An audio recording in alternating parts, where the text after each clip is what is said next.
KRPI 1550 AM ਤੇ ਤੁਹਾਡਾ ਸਵਾਗਤ ਹੈ। ਮੈਂ ਤੁਹਾਡਾ ਮੇਜ਼ਬਾਨ ਹਰਜੀਤ ਸਿੰਘ ਗਿੱਲ। 12:35 ਹੋਏ ਨੇ ਤੇ 10 ਨਵੰਬਰ ਹੈ ਵਰਾ 2021 ਦਾ ਬੁੱਧਵਾਰ ਹੈ। 25 ਕੱਤਕ ਨਾਨਕ ਸ਼ੇ ਸਮਤ 553 ਨਿੱਘਾ ਹਾਰਦਿਕ ਸਵਾਗਤ ਹੈ। ਅੱਜ ਦੀ ਲੋਕ ਸਭਾ ਦੇ ਵਿੱਚ ਇਹੋ ਘਟਨਾਵਾਂ ਗੱਲਾਂ ਬਾਤਾਂ ਗੀਤ ਸੰਗੀਤ ਸੁਲਗ ਦੇ ਮਸਲਿਆਂ ਤੇ ਗੱਲਬਾਤ। ਪਹਿਲੇ ਹਿੱਸੇ ਦੇ ਵਿੱਚ ਇੱਕ ਖਬਰ ਦੀ ਸਾਂਝ ਤੁਹਾਡੇ ਨਾਲ ਪਾਉਣੀ ਹੈ। ਤੱਕਰ ਜਿਹੜੇ ਮੁੰਡੇ ਕੈਲਗਰੀ ਨੂੰ ਜਾਂਦੇ ਨੇ ਗੋਲਡਨ ਟੱਪ ਕੇ ਸੜਕ ਹਾਈਵੇ ਬਣਦਾ ਗੋਲਡਨ ਤੋਂ ਉਹਨਾਂ ਨੂੰ ਰੇਡੀਅਮ ਸਪਰਿੰਗ ਨੂੰ ਜਾਣਾ ਪੈਂਦਾ ਤੇ ਉੱਥੋਂ ਸੜਕ ਬਹੁਤ ਮਾੜੀ ਆ। ਬੈਂਫ ਦੇ ਵਿੱਚ ਦੀ ਐਕਸੀਡੈਂਟ ਹੋ ਰਹੇ ਨੇ। ਹੁਣ ਇਹਦਾ ਕੀ ਹੀਲਾ ਹੈ? ਇਹ ਕਿਹੜੇ ਸਮੇਂ ਉਧਰੋਂ ਤਾਂ ਠੰਡ ਦਾ ਸਮਾਂ ਹੈ ਤੇ ਉਧਰੋਂ ਇਹ ਸ਼ੁਰੂ ਕੀਤਾ ਹੋਇਆ ਤੇ ਪਿਛਲੇ ਦਿਨੀ ਇੱਕ ਮੁੰਡੇ ਦੀ ਮੌਤ ਹੋਈ ਆ ਹੈਡ ਔਨ ਸਿੱਧੇ ਟਰੱਕ ਵੱਜੇ। ਤੇ ਇਸ ਦੇ ਬਾਰੇ ਕੁਝ ਗੱਲ ਕਰਾਂਗਾ ਤੇ ਉਹਦੇ ਬਾਅਦ ਕਹਾਣੀ ਤੁਹਾਡੇ ਅੱਜ ਸਨਮੁਖ ਵੀਨਾ ਵਰਮਾ ਜੀ ਦੀ। ਵੀਨਾ ਵਰਮਾ ਜੀ ਨੇ ਬਹੁਤ ਪ੍ਰਵਾਸ ਤੇ ਬਹੁਤ ਕੁਝ ਲਿਖਿਆ। ਬਡਲਾਡੇ ਦੇ ਜੰਪਲ ਨੇ ਉਹਨਾਂ ਦੀ ਨਵੀਂ ਇੱਕ ਕਿਤਾਬ ਜਿਹੜੀ ਕਹਾਣੀਆਂ ਦੀ ਜਿਹੜੀ ਹੁਣ ਆਈ ਹੈ ਪਹਿਲੀਆਂ ਤੋਂ ਬਾਅਦ ਮੁੱਲ ਦੀ ਤੀਵੀਂ ਫਰੰਗੀਆਂ ਦੀ ਨੂੰਹ ਜੋਗੀਆਂ ਦੀ ਧੀ 3 ਤੇ ਚੌਥਾ ਇਹ ਸੰਗ੍ਰਹਿ ਆ ਉਹਨਾਂ ਦਾ ਵੀਨਾ ਵਰਮਾ ਦਾ ਇੱਕ ਕੁੜੀ ਇਕੱਲੀ। ਉਹਦੇ ਵਿੱਚੋਂ ਤੁਹਾਨੂੰ ਕਹਾਣੀ ਸੁਣਾਵਾਂਗਾ। ਇਹਨਾਂ ਦਿਨਾਂ ਦੇ ਵਿੱਚ ਨਵੰਬਰ ਦੇ ਦਿਨ ਜਿਹੜੇ ਚੱਲ ਰਹੇ ਨੇ ਉਹਦੇ ਨੇੜੇ ਤੇੜੇ ਹੋਏਗੀ ਤਰਾਸਦੀ ਦੀ ਕਹਾਣੀ ਤੇ ਤੁਹਾਡੇ ਸਨਮੁਖ ਹੋਏਗੀ ਵੀਨਾ ਵਰਮਾ ਜੀ ਦੀ ਕਹਾਣੀ। ਸੰਗਤ ਨੂੰ ਪੰਗਤ ਟੱਕਰੀ ਠੇਡੇ ਨੂੰ ਧੋਈ ਮਿਲ ਗਈ ਤਵੀਆਂ ਨੇ ਰੂਹਾਂ ਫੂਕੀਆਂ ਦਰਸ਼ਨ ਹੋਏ ਕਿਰਪਾਨ ਕੇ। ਸਤਗੁਰ ਨੇ ਘੋੜਾ ਬੀੜਿਆ ਚੰਨ ਵੀ ਸੰਧੂਰੀ ਹੋ ਗਿਆ ਤੁਰਦੇ ਧਰਮ ਤੇ ਕਰਮ ਵੀ ਲੋਏ ਲੋਏ ਕਿਰਪਾਨ ਕੇ। ਜੂਹਾਂ ਪਰੇ ਕਿਰਪਾਨ ਕੇ ਸ਼ੀਣੀ ਸਹੇ ਕਿਰਪਾਨ ਕੇ ਕਿਰਪਾਨ ਕੇ ਕਿਰਪਾਨ ਕੇ। ਰੰਗ ਰਾਗ ਪੂਰਨ ਮਾਸ਼ੀਆਂ ਕਣੀਆਂ ਤੂਫਾਂ ਕਿਰਪਾਨ ਕੇ। ਚਿੜੀਆਂ ਪੰਘੂੜੇ ਦੀ ਬੜੇ ਮੇਲੇ ਮਕਾਂ ਕਿਰਪਾਨ ਕੇ। ਲਿਸ਼ਕਣ ਜੋ ਤਾਰੇ ਅੰਬਰੀ ਸੰਗੀ ਸਖਾ ਕਿਰਪਾਨ ਕੇ। ਧਰਤੀ ਹਵਾ ਦੇ ਹਾਸ਼ੀਏ ਚਾਰੇ ਦਿਸ਼ਾ ਕਿਰਪਾਨ ਕੇ।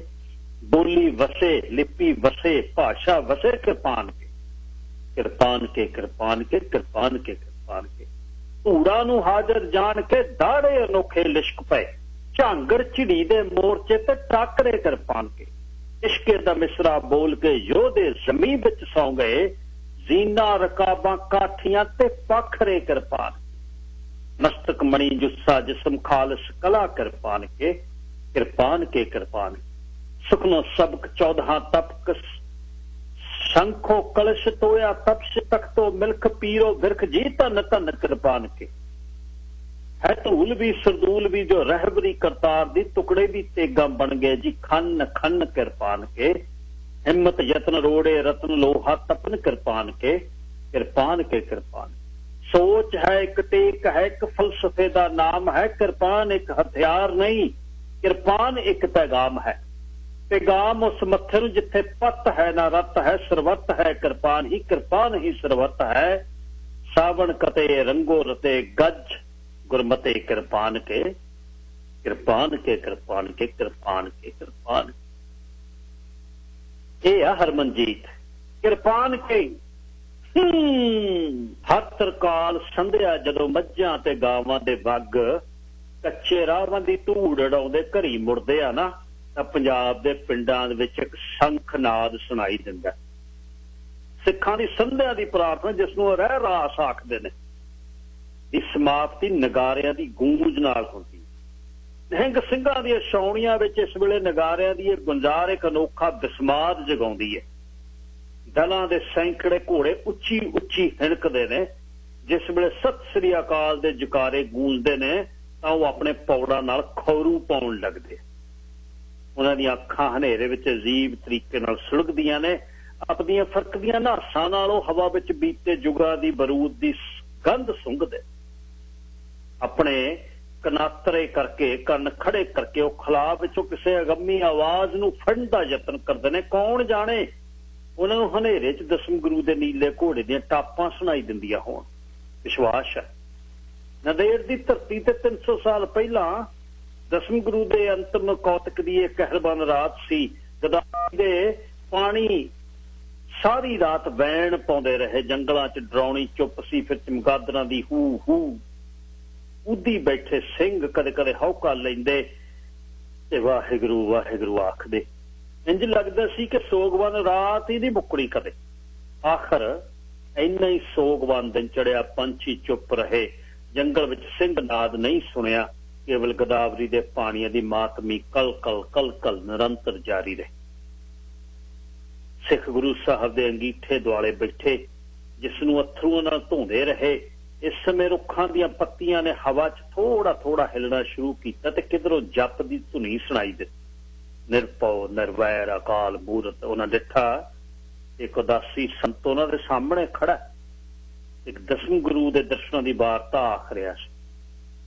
मैं सुनकर बूझो कर जोर राबर को प्यान कित और दास नहीं को साथ तिहार नाथे काकी कहां पधारे।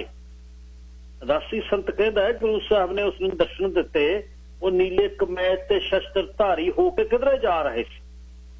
उन्होंने ये गल सुनदे एक सिंह तबेले च गया नीला कमैत घोड़ा गायब सी। ये वेख के उन्होंने अकाल अकाल दे जकारे गजाए हीरा घाट दा जंगल एक बार फिर सिंह गर्जन नाल गूंज उठिया। कौन कहे श्री गुरु मोयो कौन कहे श्री गुरु मोयो। साल दर साल बीतते गए 300 साल बाद सिख सोगमई रात नूं ते दिन नूं नहीं भुला सके। अज भी रात दे हनेच गुरु साहब जी दे चिट्टे बाज दे खंभा दी शूक उन्हां नूं सुनाई दिंदी है।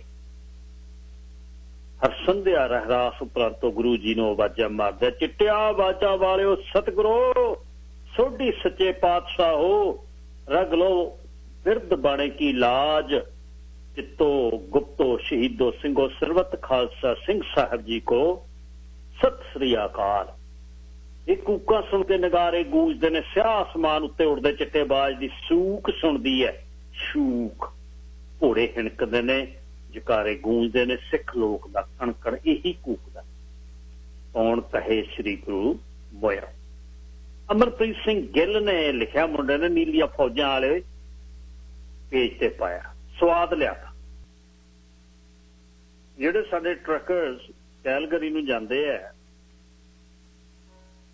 उन्हां नूं एक मुश्किल दा सामना जिहड़ा वो करना पै रहा है वो ये है कि गोल्डन दे कोल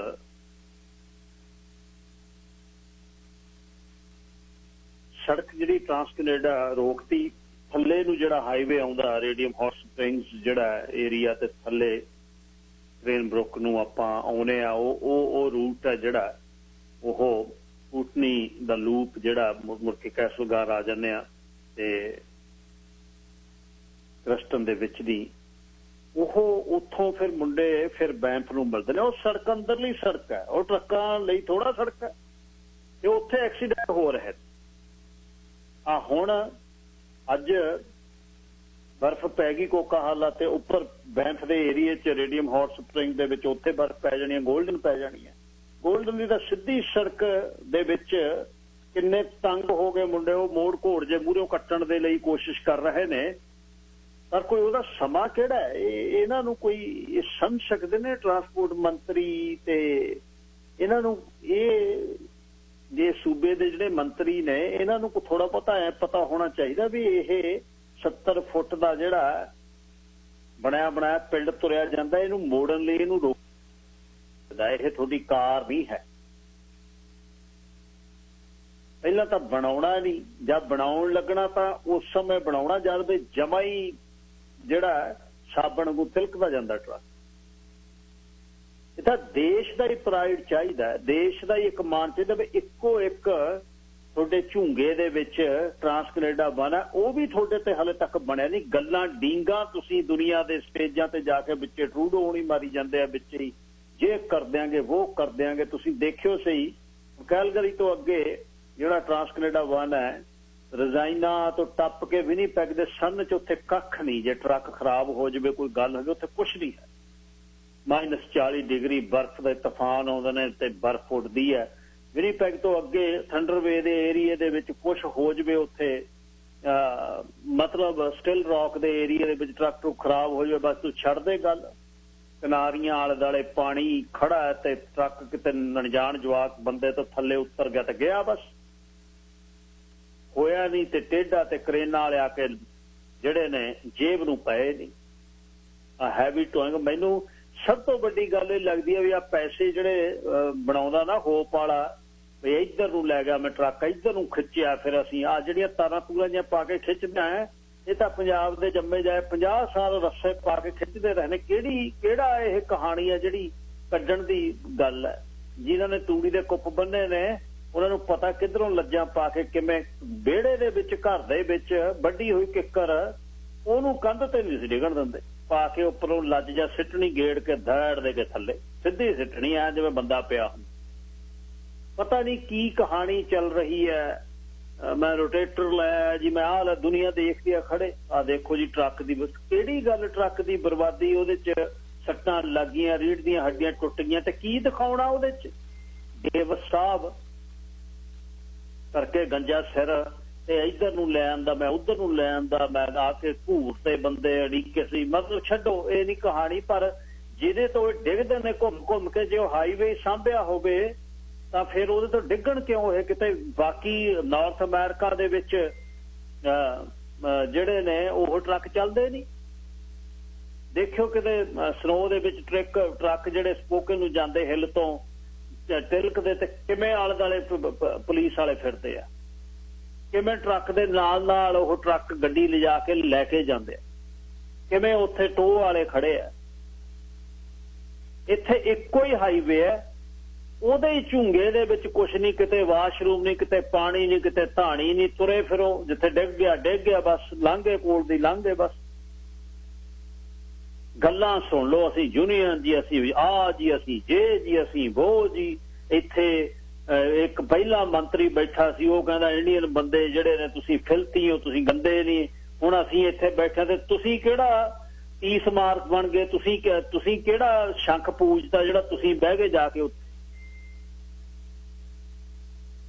एक्सीडेंट दे विच टुटे हुए ट्रक ते खिंडे हुए लोड ते बंदे हस्पताल पए ते पैसे लैके वो बंदा की दिखाना चाहता मैनू नहीं समझ लगती की देखते ने उन्होंने लोग किते ट्रकर की जिंदगी ट्रक दे विच बैठ के देखियो फिर जिंदगी की है। इत्थों स्टार्ट होया ट्रक जब ट्राइंगल दे विचों घुम के आउंदा ठंड दे विच 20वें दिन ट्रक बंद हुंदा आके यार्ड दे विच 20वें दिन बंद नहीं हुंदा ट्रक। ਜਿਹੜੀਆਂ ਗੱਲਾਂ ਉਹਨਾਂ ਦੀਆਂ ਕਰਨੀਆਂ ਬੜੀਆਂ ਸੌਖੀਆਂ ਜੇ ਉਹ ਜੀਵਨ ਵੇਖਿਆ ਹੋਵੇ ਫਿਰ ਪਤਾ ਲੱਗਦਾ ਵੀ ਉਹਨਾਂ ਦੁੱਖ ਕੀ ਕਿਵੇਂ 4-4 5-5 ਘੰਟੇ ਰੁਕਣਾ ਉਹਨਾਂ ਨੂੰ ਰੁਕਣ ਲਈ ਜਗ੍ਹਾ ਨਹੀਂ। ਹੁਣ ਮੈਨੂੰ ਦੱਸੋ ਟਰਾਂਸ ਕੈਨੇਡਾ 1 ਤੇ ਜੇ ਵਾਸ਼ਰੂਮ ਹੁਣੇ ਈ ਲੌਗ ਲਿਆਉਣ ਨੂੰ ਫਿਰਦੇ ਘੰਟੇ ਪੂਰੇ ਹੋ ਗਏ ਟਰੱਕ ਖੜਾਓਗੇ ਕਿੱਥੇ ਤੁਸੀਂ ਕਿੱਥੇ ਖੜੂਗਾ ਟਰੱਕ ਉਹ ਜੇ ਉਹਦੇ ਘੰਟੇ ਪੂਰੇ ਨਹੀਂ ਹੋਏ ਉਹਦਾ ਡੈਸਟੀਨੇਸ਼ਨ ਆਇਆ ਨਹੀਂ ਕਿਤੇ ਉਹਦਾ ਡੈਸਟੀਨੇਸ਼ਨ ਤੁਸੀਂ ਸੈੱਟ ਥੋੜਾ ਕੀਤਾ ਵੀ 10 ਘੰਟੇ ਤੇਰੇ ਆਹ ਟਾਈਮ ਹੌਲਟਨ ਤੇ ਪੂਰੇ ਹੋਣਗੇ ਕਿਵੇਂ ਉਹ ਖੜਨਗੇ ਕਿਵੇਂ ਉਹਨਾਂ ਤੱਕ ਕਿੱਥੇ ਖੜਾਉਣਗੇ ਟਰੱਕ ਉਹ ਗੋਲਡਨ ਜਿਹੜੇ ਸੜਕ ਦੇ ਉੱਪਰ 5-4 ਰੈਸਟੋਰੈਂਟ ਨੇ ਉੱਥੇ ਜਾਂ ਲਾਈਨ ਲੱਗਦੀ ਹੈ ਟਰੱਕ ਖੜਨ ਨੂੰ ਜਗ੍ਹਾ ਨਹੀਂ ਹੁੰਦੀ ਉੱਥੇ ਕਿੱਧਰ ਨੂੰ ਜਾਣਗੇ ਲੋਕ। ਉੱਪਰ ਦੇਖ ਲਿਓ ਅੱਪਰ ਏਰੀਏ ਦੇ ਵਿੱਚ ਕੈਰੀਬੀਓ ਏਰੀਏ 'ਚ ਜਾਂ ਉੱਪਰ ਪ੍ਰਿੰਸ ਜਾਰਜ ਨੂੰ ਰੋਪੜ ਨੂੰ ਮੁੰਡੇ ਜਾਂਦੇ ਆ ਵੀ ਟ੍ਰੇਨ ਵਾਲੇ ਹਾਲ ਆ ਕੋਈ ਗੱਲਾਂ ਸੁਣ ਲਓ ਅਸੀਂ ਕੀ ਕਰਨਾ ਹੈ ਮੈਨੂੰ ਦੱਸੋ ਤੁਸੀਂ। ਇੱਥੇ ਜੀ ਫਿਰ ਸਾਡੇ ਪ੍ਰਤੀ ਉੱਥੇ ਅੱਗ ਗਲਛਦਾ ਸੀ ਉਹ ਕਹਿੰਦਾ ਸੀ ਤੁਸੀਂ ਗੰਦੇ ਹੋ ਜੀ ਤੁਸੀਂ ਜੇ ਹਾਂ ਜੀ ਹੁਣ ਅਸੀਂ ਬਹਿ ਗਏ ਇਹਦੇ ਮੱਤੇ ਤੁਸੀਂ ਬਣ ਕੇ ਕੀ ਕਿਹੜਾ ਕੱਦੂ 'ਚ ਤੀਰ ਮਾਰਿਆ ਦੱਸ ਦਿਓਗੇ ਲੋਕਾਂ ਨੂੰ ਆ ਕੇ ਅੱਧੇ ਘੰਟੇ 'ਚ ਟਰੱਕਰ ਦੀ ਜ਼ਿੰਦਗੀ ਤੁਸੀਂ ਸੁਧਾਰਦੇ ਸੀ ਆਪੋਜੀਸ਼ਨ 'ਚ ਦੱਸਿਓ ਤਾਂ ਆ ਕੇ ਲੋਕਾਂ 'ਚ ਖੜੋ ਤਾਂ ਸਹੀ ਲੋਕਾਂ ਦੇ ਇਕੱਠ 'ਚ ਆ ਕੇ ਦੱਸ ਲੋਕ ਤੁਹਾਨੂੰ ਪੁੱਛਣ ਇੱਕ ਦੂਜੇ ਤੋਂ ਉੱਪਰ ਇੱਕ ਉਹ ਕਹਿੰਦਾ ਮੰਤਰੀ ਉਹ ਕਹਿੰਦਾ ਦੂਜਾ ਕਹਿੰਦਾ ਮੁੱਖ ਮੰਤਰੀ ਤੀਜਾ ਕਹਿੰਦਾ ਖੜਪੰਚ ਮੰਤਰੀ ਬਣਨਾ ਇੱਕ ਦੂਜੇ ਤੋਂ ਉੱਪਰ ਠਿੱਬੀਆਂ ਲਾਉਂਦੇ ਫਿਰਦੇ ਲੋਕਾਂ ਲਈ ਕੀ ਹੈ ਇਹ ਤਾਂ ਦੱਸੋ। ਤੁਸੀਂ ਤਾਂ VIP ਕੈਬਨ ਦੇ ਵਿੱਚ ਫੈਰੀਆਂ ਚੜ੍ਹ ਕੇ ਤੇ ਉੱਤਰ ਆਏ ਉੱਥੇ ਰਹਿਣ ਨੂੰ ਅਪਾਰਟਮੈਂਟ ਦਿਹਾੜੀ 'ਚ $60 ਛਕਣ ਨੂੰ ਤੇ ਤੁਸੀਂ ਲੋਕਾਂ ਲਈ ਕਿਹਨੇ ਗੱਲ ਕਰਨੀ ਹੈ ਕਿਹਨੂੰ ਨਹੀਂ ਪਤਾ ਲੱਗਦਾ ਵੀ ਕੋਕ ਕਿਤੇ ਉੱਪਰ ਬੰਦੇ ਮਰ ਰਹੇ ਨੇ ਟਰੱਕ ਜਿਹੜੇ ਸਲਿੱਪ ਹੋ ਰਹੇ ਹੋ ਗਿਆ ਸ਼ੁਰੂ ਸੀਜ਼ਨ ਦੇਖਿਓ ਡਿੱਗਦੇ ਕਿਵੇਂ ਗੇੜੇ ਖਾ ਕੇ ਕਿਉਂਕਿ ਸਫਾਈ ਨਹੀਂ ਹੁੰਦੀ ਉੱਥੇ ਟੋਲ ਚੱਕ ਤੇ ਸਫਾਈ ਖਤਮ ਹੋ ਗਈ 100-100 300-400 ਕਿਲੋਮੀਟਰ ਦੀ ਸਟ੍ਰੈਚ ਤੇ ਕੋਈ ਟਰੱਕ ਸਟਾਪ ਨਹੀਂ ਕੋਈ ਉਹਨਾਂ ਦੇ ਖਾਣ ਨੂੰ ਜਗ੍ਹਾ ਨਹੀਂ ਤੇ ਈ ਲੌਗ ਤੁਸੀਂ ਲਾਉਣ ਨੂੰ ਫਿਰਦੇ ਹੋ ਕਿ ਅਮਰੀਕਾ ਵਾਲੇ ਪਾਸੇ। ਅਮਰੀਕਾ ਤਾਂ ਹਰ 30 ਕਿਲੋਮੀਟਰ ਤੇ 40 ਮੀਲ ਤੇ ਇੱਕ ਟਰੱਕ ਸਟਾਪ ਹੈ ਤੇ ਕੋਈ ਜਿਹੜਾ ਰੈਸਟ ਏਰੀਆ ਜਾ ਕੇ ਦੇਖੋ ਤੁਹਾਡੇ ਘਰਾਂ ਨਾਲੋਂ ਸਾਫ਼ ਨੇ। ਆ ਹੁਣ ਉਧਰੋਂ ਠੰਡ ਹੈ, ਉਧਰੋਂ ਬਰਫ਼ ਪੈ ਗਈ, ਉਧਰੋਂ ਗੋਲਡਨ ਤੋਂ ਕਹਿੰਦੇ ਸੜਕ ਬੰਦ ਹੈ। ਜਾਓ ਜੀ ਰੇਡੀਅਮ ਹਾਰਟਸ ਨੂੰ। ਪਹਿਲਾਂ ਤਾਂ ਉਹੀ ਅਸੀਂ ਆ ਮੋਟਰਸਾਈਕਲਾਂ ਤੇ ਗਰਮੀਆਂ ਜਾ ਕੇ ਮੋਟਰਸਾਈਕਲ ਵਾਲਾ ਰੂਟ ਆ, ਸੀਨਕ ਰੂਟ ਆ, ਤੇ ਉਧਰ ਤੁਰੇ ਫਿਰੋ ਉਹ ਤੁਸੀਂ, ਕਿਉਂਕਿ ਤੁਹਾਡੇ ਇਹ ਤਾਂ ਰਜਾਈਆਂ 'ਚ ਬੈਠੇ ਨੇ, ਇਹਨਾਂ ਤਾਂ ਗਏ ਨਹੀਂ ਹੈ। ਸਾਡਾ ਸੋਥਾ ਹੈ ਨਹੀਂ, ਸਾਡਾ ਇਤਫਾਕ ਹੈ ਨਹੀਂ। ਇਹ ਤਾਂ 5 ਦਿਹਾੜੀਆਂ ਵੀ ਨਾ ਕੱਟਣ ਜੇ ਲੱਗਣ ਬ੍ਰੇਕ, ਪਰ ਇੱਕ ਦੂਜੇ ਤੋਂ ਗਾਹਾਂ ਵੱਧਦਾ। ਉਹ ਕਹਿੰਦਾ ਮੈਂ ਲੋਡ ਗਾ, ਤੂੰ ਛੱਡ ਮੈਂ ਲੈ ਕੇ ਆਉਣਾ। ਹੋਗਾ ਨਹੀਂ ਤੁਸੀਂ ਦੋਨੇ ਛੱਡੋ, ਮੈਂ ਜਾਣਾ। ਜਿਹੜੇ ਰਬੜ ਤੇ ਬੈਠੇ ਆ ਉਹਨਾਂ ਨੂੰ ਪੁੱਛ ਕੇ ਵੇਖੋ ਵੀ ਘਰੋਂ ਤੋਰਨ ਵੇਲੇ ਜਾਂ ਰੋਟੀਆਂ ਫੜਾ ਕੇ ਆਉਂਦੀਆਂ ਸਰਦਾਰ ਦੀਆਂ ਤੇ ਕਿਵੇਂ ਅਰਦਾਸਾਂ ਹੁੰਦੀਆਂ, ਬੰਦਾ ਮੇਰਾ ਮੁੜਿਆ ਵੇ ਠੰਡ 'ਚ। ਕਿਸੇ ਚੀਜ਼ ਦਾ ਮਾਣ ਭਾਈਚਾਰਾ ਕਰ ਸਕਦਾ ਹੈ ਬਈ ਆਹ ਸਾਡੇ ਲਈ ਹੋ ਗਿਆ ਆਹ, ਪਰ ਉਹਦੇ 'ਚ ਦੱਸੋ ਤਾਂ ਸਹੀ ਕੀ ਹੋ ਗਿਆ, ਕਿਹੜੀ ਚੀਜ਼ ਦਾ ਮਾਣ ਹੈ। ਜੇ ਕਿਸੇ ਨੇ ਅੱਜ ਤੋਂ 100 ਸਾਲ ਪਹਿਲਾਂ ਕਹਿਤਾ ਸਾਨੂੰ ਵੀ ਇਹ ਤਾਂ ਇੱਥੋਂ ਇਹਨਾਂ ਨੂੰ ਭੇਜੋ, ਇਹ ਫਿਲਥੀ ਨੇ ਜੀ, ਇਹ ਸੋਹਣ ਗੰਦੇ ਨਹੀਂ, ਤੇ ਅਸੀਂ ਕੀ ਕਰਤਾ ਹੁਣ? ਕਿਹੜੀ ਚੀਜ਼ ਕਰਤੀ ਅਸੀਂ ਜਿਹਦੇ ਤੇ ਮਾਣ ਕਰੀਏ? ਇੱਕ ਇੱਥੇ ਦਾਨਿਸ਼ਮੰਦ ਭਾਈ ਸਾਹਿਬ ਕਹਿੰਦੇ ਕਦੇ ਇਤਿਹਾਸ ਹੋਊ 10-20 ਸਾਲਾਂ ਨੂੰ ਵੀ ਇੱਥੇ MLA MP ਪੰਜਾਬ ਦੇ ਇੰਨੇ ਹੁੰਦੇ ਸੀ। ਕਾਹਦਾ ਮਾਣ ਹੋਊਗਾ? ਇਹ ਚੀਜ਼ ਕਿਉਂ ਸੋਚਾਂਗੇ ਅਸੀਂ? ਜੇ ਕਿਸੇ ਲਈ ਕੀਤਾ ਹੋਊ ਤਾਂ ਕੋਈ ਦਰੇਕ ਕਰੂ, ਸਾਨੂੰ ਕੀ ਫਰਕ ਆ ਕਿਸੇ ਤੇ ਕਿਸੇ ਨਾਲ? ਕਮਿਊਨਿਟੀ ਦੇ ਲਈ ਜਾਂ ਤੁਸੀਂ ਖੜਨਾ ਨਹੀਂ, ਤੁਹਾਡੇ ਕੋਲ ਸੋਲਿਡ ਕੋਈ ਪਲੇਟਫਾਰਮ ਨਹੀਂ, ਲੋਕਾਂ ਦੀਆਂ ਟਾਊਨ ਹਾਲ ਮੀਟਿੰਗ ਦੇ ਤੁਸੀਂ ਮੱਥੇ ਨਹੀਂ ਉਹਨਾਂ ਦੇ ਲੱਗਣਾ, ਤੇ ਜਿੱਦਣ ਵੋਟਾਂ ਆਉਂਦੀਆਂ ਨੇ 1 ਮਹੀਨਾ ਪਹਿਲਾਂ ਤੁਹਾਡੇ ਗੇੜੇ ਸ਼ੁਰੂ ਹੋ ਜਾਂਦੇ ਦਰ ਫਿਰ ਕੱਲਾ ਐਡਰੈਸ ਤੁਹਾਡੇ ਯਾਦ ਆ। ਤੋ ਇਹਨਾਂ ਟਰੱਕਰਸ ਦੀ ਹੁਣ ਅਲੱਗ-ਅਲੱਗ ਆਰਗੇਨਾਈਜੇਸ਼ਨ ਜੀ, ਅਸੀਂ ਹਾਈਵੇ ਵਾਲੇ ਆ, ਅਸੀਂ ਕੰਟੇਨਰ ਆ, ਜਿਹੜੇ ਨੇ ਫਿਰਦੇ ਨੇ ਜਬਕਦੇ, ਕੋਈ ਪੁੱਛਦਾ? Harjeet Singh ji line number 2। Hello Gill Sahib ji. Hello ਹਾਂਜੀ ਸੁਣ ਰਿਹਾ ਮੈਂ ਗੱਲ। ਪਹਿਲਾਂ ਤਾਂ ਜੀ ਬੜਾ ਫਰਕ ਆ ਕੈਨੇਡਾ ਅਮਰੀਕਾ ਦੀਆਂ ਸੜਕਾਂ ਦੇ ਵਿੱਚ। ਪਹਿਲੀ ਤਾਂ ਗੱਲ ਇਹ ਆ। ਦੂਜੀ ਗੱਲ, ਜਦੋਂ ਅਮਰੀਕਾ ਦੇ ਵਿੱਚ ਸਨੋ ਪੈਂਦੀ ਆ ਤਾਂ ਉਹ ਹਾਈਵੇ ਕੰਟਰੋਲ ਵਾਲੇ ਆ ਜਾਂਦੇ, ਉਹ ਦੇਖਦੇ ਵੀ ਸੇਫ ਆ ਕਿ ਨਹੀਂ। ਜੇ ਸਨੋ ਜ਼ਿਆਦੀ ਉਹਨਾਂ ਨੇ ਹਾਈਵੇ ਬੰਦ ਕਰ ਦੇਣਾ। ਉਦੋਂ ਬਾਅਦ ਜਦੋਂ ਉਹਨਾਂ ਨੇ ਦੇਖਣਾ ਵੀ ਹੁਣ ਖੋਲਣਾ ਸੇਫ ਆ, ਉਹਨਾਂ ਨੇ ਚੇਨ ਕੰਟਰੋਲ ਲਾ ਦੇਣਾ, ਕੋਲ ਫੜ ਕੇ ਹਰ ਟਰੱਕ ਦੀਆਂ ਚੇਨਾਂ ਚੈੱਕ ਕਰਨੀਆਂ। ਕੋਲ ਖੜਨਾ ਜਿਹੜਾ ਗ੍ਰੇਡ ਇਹ ਤੋਂ ਡਬਲ ਟ੍ਰਿਪਲ ਆ ਅਮਰੀਕਾ ਦੇ ਗ੍ਰੇਡਾਂ ਨਾਲੋਂ, ਤਾਂ ਕੋਈ ਚੇਨ ਕੰਟਰੋਲ ਨਹੀਂ, ਕੋਈ ਖੜਦਾ ਨਹੀਂ। ਉਸ ਤੋਂ ਬਾਅਦ ਵੀ ਇਹ ਉਹਨਾਂ ਨੇ ਦੇਖਣਾ ਵੀ ਹੁਣ ਇਹ ਫਲਸ਼ੀ ਹੋ ਗਿਆ, ਹੁਣ ਚੇਨਾਂ ਖੋਲ ਦੋ। ਪਹਿਲੀ ਗੱਲ ਤਾਂ ਸੇਫਟੀ ਜੋ ਗੌਰਮੈਂਟ ਦੀ ਕੋਈ ਜ਼ਿੰਮੇਵਾਰੀ ਨਹੀਂ ਸਮਝਦੇ ਆਪਣੀ, ਤੇ ਸਨੋ ਪੈ ਗਈ ਆ ਜਾਂ ਅਸੀਂ ਕੋਈ ਚੇਨ ਕੰਟਰੋਲ ਤੇ ਉੱਥੇ ਸਾਡੇ ਬੰਦੇ ਖੜੇ ਹੋਣ ਜਾਂ ਨਾ ਖੜੇ ਹੋਣ। ਦੂਜੀ ਗੱਲ ਜੀ, ਇੱਥੇ ਵੇਟ ਜ਼ਿਆਦਾ ਆ, ਉੱਥੇ ਵੇਟ ਘੱਟ ਆ, ਇਹ ਵੀ ਇੱਕ ਇਸ਼ੂ ਹੈਗਾ। ਕੋਈ ਰੈਸਟ ਏਰੀਆ ਨਹੀਂ, ਕੋਈ ਉੱਥੇ ਬਾਥਰੂਮ ਨਹੀਂ ਹੈਗਾ ਇੱਥੇ। ਹਾਂਜੀ, ਤੇ ਤੀਜੀ ਗੱਲ ਤੁਸੀਂ ਦੇਖ ਲਓ ਵੀ ਕੈਨੇਡਾ ਦੇ ਵਿੱਚ ਜਦੋਂ ਮੈਂ ਇੱਥੇ ਟਰੱਕ ਚਲਾਉਂਦਾ ਸੀ, ਕਈ ਵਾਰੀ ਵਿੰਟਰ ਦੇ ਵਿੱਚ ਸੈਕਰਾਮੈਂਟੋ ਤੋਂ ਲੋਅਰ ਕੈਲਗਰੀ ਦਾ ਹੋਣਾ $3500 ਦਾ, ਘਰ ਦਾ $800 ਸਾਰਾ, ਕਿਉਂਕਿ ਕੰਸਟਰਕਸ਼ਨ ਸਲੋ ਹੋ ਜਾਂਦੀ ਸੀਗੀ। ਗਰਮੀਆਂ 'ਚ ਆਉਣਾ 2 ਤੇ 800 ਵਾਲਾ ਚੱਕ ਕੇ ਜਿਹੜਾ ਵੀ ਦਫਾ ਕਰੋ, ਕਿਹੜਾ ਸਨੋਵਾ ਅੱਜ ਖਲ ਜੂਗਾ। ਹਾਂਜੀ ਹੈਲੋ ਬਿਲਕੁਲ ਸੁਣ ਰਿਹਾ ਜੀ, ਸੁਣ ਰਿਹਾ ਗੱਲ, ਮੈਂ ਸੁਣ ਰਿਹਾ। ਹਾਂਜੀ ਸੁਣ ਰਿਹਾ ਗੱਲ ਤੁਹਾਡੀ। ਹਾਂਜੀ, ਜਿੰਨੇ ਵੀ ਟਰੱਕਰ ਕੈਨੇਡਾ 'ਚ ਚੱਲਦੇ, ਮੈਂ ਤਾਂ ਇਹਨਾਂ ਨੂੰ ਇੱਕੋ ਹੀ ਸਲਾਹ ਦੇਣਾ ਚਾਹੁੰਦਾ ਵੀ ਜਦੋਂ 7 ਸ਼ਾਮ ਦੇ ਬਣਦੇ ਵੱਜਦੇ ਆ ਨੇੜੇ, ਜਿਹੜਾ ਦੇਖੋ ਤੁਹਾਡੇ ਟਰੱਕ ਸਾਹਿਬ ਜਿਹੜਾ ਹਨੇਰਾ ਹੁੰਦਾ ਦੇ ਕੇ ਜਾਣ, ਆਪਣਾ ਉੱਥੇ ਸਲੀਪ ਓਵਰ ਕਰੋ, ਸਵੇਰ ਨੂੰ ਉੱਠੋ, ਕਾਫੀ ਚੱਕੋ ਤੇ ਤੁਰੋ। ਜ਼ਿੰਦਗੀ ਬਾਰ-ਬਾਰ ਨਹੀਂ ਆਉਣੇ, ਡਾਲੇ ਤਾਂ ਬਣੀ ਜਾਣੇ ਆ। ਜਿਹੜਾ ਸਰਕਾਰਾਂ ਦਾ ਧਿਆਨ ਤੇ ਆ ਵੀ ਬੰਦੇ ਵਿਹਲੇ ਲੈ ਆਓ, ਉਹਨਾਂ ਨੂੰ ਬਿੱਲ ਫੇਰ ਦਿਓ। ਮੈਨੂੰ ਲੱਗਦਾ ਵੀ ਇੱਕ ਕੈਨੇਡਾ ਦਾ ਟ੍ਰੇਨ ਕੈਨੇਡਾ ਹਾਈਵੇ ਬਿੱਲ ਫੇਰ ਵਾਲੇ ਖਾ ਜਾਂਦੇ ਹੋਣੇ ਸਾਲ ਦਾ। ਤੇ ਜਿੱਧਰ ਧਿਆਨ ਦੇਣਾ ਉੱਧਰ ਦੇਣਾ ਨਹੀਂ, ਜਿੱਧਰ ਨਹੀਂ ਦੇਣਾ ਸਿਰਫ ਉੱਥੋਂ ਵੋਟਾਂ ਮਿਲਦੀਆਂ। ਧੰਨਵਾਦ ਗਿੱਲ ਸਾਹਿਬ। ਧੰਨਵਾਦ ਜੀ। ਉਹਦਾ ਸੂਤ ਹੈ ਹੁਣ ਤਾਂ ਕਰਤੀ ਭਰਤੀ, ਜਿੱਥੇ ਜਿੱਥੋਂ ਕਰਦੇ ਸੀ ਉੱਥੇ ਲਾ ਤੇ ਗਰੇ ਤੇ 3 ਸਾਲਾਂ ਨੂੰ ਸਿਟੀਜ਼ਨ ਹੋ ਜਾਣਾ। ਮਤਲਬ ਇਹ ਨਹੀਂ ਹੈਰਾਨ ਹਰੂਨ ਦੀਆਂ ਗੱਲਾਂ ਤੁਸੀਂ ਕੱਲ ਦੀਆਂ ਹੋ ਗਈਆਂ, ਉਹ ਤਾਂ ਕਰਤਾ ਪੈਕ ਸਾਰਾ। ਉਹ ਨਹੀਂ ਕੋਈ, ਉਹ ਤਾਂ ਗੱਲ ਹੋ ਗਈ ਜਿਹੜੀ ਹੋਣੀ ਸੀ। ਫਿਰੀ ਜਾਓ ਜਬਕਦੇ ਗੱਲ। ਕਿਸਮਤ ਮਾੜੀ, ਨਾ ਉੱਥੇ ਕੋਈ ਲੀਡਰ ਹੈ ਨਾ ਇੱਥੇ ਕੋਈ ਲੀਡਰ ਹੈ। ਬਿਨਾਂ ਲੀਡਰ ਤੋਂ ਤੁਰੇ ਫਿਰਦੇ ਆ, ਆਪਣੀ ਆਪਣੀ ਡੱਫ ਵਜਾ ਕੇ ਤੁਰ ਜਾਣਾ ਹੈ। ਮੈਂ ਇੱਥੇ ਗੱਲ ਕਰਤੀ, ਕਿਸੇ ਨੇ ਦੂਜੇ ਰੇਡੀਓ ਤੇ ਕਰਦੀ, ਤੀਜੇ ਨੇ ਤੀਜੇ ਤੇ। ਕੋਈ ਇਹਦਾ ਕਿਸੇ ਪਾਸਿਓਂ ਮੈਨੂੰ ਦੱਸ ਦਿਓ ਵੀ ਕੋਈ ਵੀ ਰਿਜ਼ਲਟ ਹੈ? ਜਿਹੜੇ ਟਰੱਕਰ ਪੋਰਟ ਵਾਲੇ ਸੀ ਉਹਦੇ ਲਈ 6 ਕਿਉਂ 7 ਵਰੇ ਤਾਂ ਸਟੂਡੀਓ ਚੋਂ ਆਏ ਨੂੰ ਹੋ ਗਏ, 12-13 ਦੀ ਗੱਲ ਹੈ, 8-9 ਵਰੇ ਹੋ ਗਏ। ਬਸ ਕਰ ਦਿਆਂਗੇ ਜੀ, ਚੱਕ ਦਿਆਂਗੇ ਜੀ, ਅੱਧਾ ਘੰਟਾ ਦੇ ਦਿਓ। ਹੁਣ 17 ਦੇ, ਹੁਣ ਤਾਂ ਅੱਧਾ ਕੀ, ਹੁਣ ਤਾਂ 4 ਸਾਲ ਹੋ ਗਏ। You're listening to 1550 AM KRPI Ferndale. The views expressed are not necessarily those of the staff, management, or ownership of this station. ਮੇਰੇ ਕਹਿਣ ਦਾ ਮਤਲਬ ਇਹ ਆ ਬਈ ਇਹ ਕਿੱਥੇ ਨੂੰ ਕੌਣ ਯਾਰ, ਘੱਟੋ ਘੱਟ ਚੱਲ ਜੇ ਸਰਕਾਰਾਂ ਨਹੀਂ ਸੁਣਦੀਆਂ, ਤੁਸੀਂ 70% ਇੰਡਸਟਰੀ ਦੇ ਮਾਲਕ ਹੋ ਯਾਰ, ਤੁਸੀਂ ਉਹ ਸੋਥਾ ਕਰ ਲਓ, ਖੜਾ ਦਿਓ 2-3 ਦਿਨ ਤੇ ਮਾੜਾ ਜਿਹਾ ਪਤਾ ਤਾਂ ਲੱਗੇ ਕੀ ਗੱਲ ਬਣਦੀ ਹੈ। 3 ਦਿਨਾਂ ਦੇ ਆ ਨਗਰ ਕੀਰਤਨ ਤੇ 4-4 ਦਿਨ ਨਹੀਂ ਜਾਂਦੇ ਟਰੱਕ ਤੇ, ਕਿਤੇ ਟਰੱਕ ਉੱਡ ਜਾਂਦਾ। ਮਾੜਾ ਜਿਹਾ ਦਿਓ ਤਾਂ ਸਹੀ ਸੁਨੇਹਾ, ਤੇ ਤੁਹਾਡੀ ਕੋਈ ਸੁਣੇ ਤਾਂ ਸਹੀ। ਜਾਂ ਤੁਹਾਨੂੰ ਉਹਨਾਂ ਨੂੰ ਪਤਾ, ਉਹਨਾਂ ਦੇ ਕੰਨ 'ਚ ਚੋ ਦਿੰਦੇ ਨੇ, ਉਹਨਾਂ ਚੇਲੇ ਚੱਪੇ ਨੇ ਜਿਹੜੇ ਪੈਸੇ ਧੇਲੇ ਤੇ ਖਰੀਦਣ ਵਾਲੇ ਨੇ, ਉਹਨਾਂ ਦਾ ਟੇਬਲ ਉਹ ਦੱਸਦੇ ਕਹਿੰਦਾ ਕੋਈ ਨਾ ਸੁਣੋ, ਤੁਸੀਂ ਦੱਬੀ ਚੱਲੋ। ਇਹਨਾਂ ਦੀ ਕੌਣ ਕੇਅਰ ਹੈ? ਇਹਨਾਂ ਦੀ ਹੈ ਕੋਈ? ਇੱਕ ਛੱਡ 2 ਖੜੇ ਨੇ ਪਿੱਛੇ, 2 ਤੋਂ ਗਾਹਾਂ 10 ਖੜੇ ਨੇ। ਹੁਣ ਕਹਿੰਦੇ ਇਹਨਾਂ ਦੀ ਲੋੜ ਨਹੀਂ, ਹੁਣ ਤਾਂ ਵਰਕ ਪਰਮਿਟ ਵਾਲੇ ਬਹੁਤ ਨੇ, ਜਾਣ ਜਿੱਧਰ ਨੂੰ ਜਾਂਦੇ ਨੇ। ਅਗਲੇ ਦਾ $3 ਲੱਖ ਲਾਇਆ ਹੁੰਦਾ ਤੇ ਉਹ ਕਹਿੰਦਾ ਵੀ ਕੀ ਕਰੀਏ, ਘਰੇ ਖੜ ਕੇ, ਜੇ ਖੜ ਗਏ ਤਾਂ ਉਹ ਪੱਟੇ ਜਾਵਾਂਗੇ। ਪਰ ਸੜਕ ਤੇ ਤੁਰੇ ਫਿਰਦੇ ਵੀ ਜੇ ਪ੍ਰਦੂਸ਼ਣ ਨਹੀਂ ਕਰਦੇ ਫਿਰਦੇ ਆ ਤੇ ਬਣਦਾ ਕਰਦਾ ਹੀ ਕੱਖ ਨਹੀਂ, ਉਹਦਾ ਵੀ ਕੀ ਫਾਇਦਾ? ਬਸ ਇਹ ਆ ਵੀ ਸਵੇਰੇ ਤਿਆਰ ਹੋ ਕੇ ਜਾਣਾ ਹੈ ਘਰੋਂ, ਬਸ ਇਹ ਮਨ 'ਚ ਹੈ ਵੀ ਘਰ ਵਾਲੇ ਦੇਖਣ ਡੈਡੀ ਕੰਮ ਤੇ ਗਿਆ। ਸੈਮ ਜੀ, ਲਾਈਨ ਨੰਬਰ 3।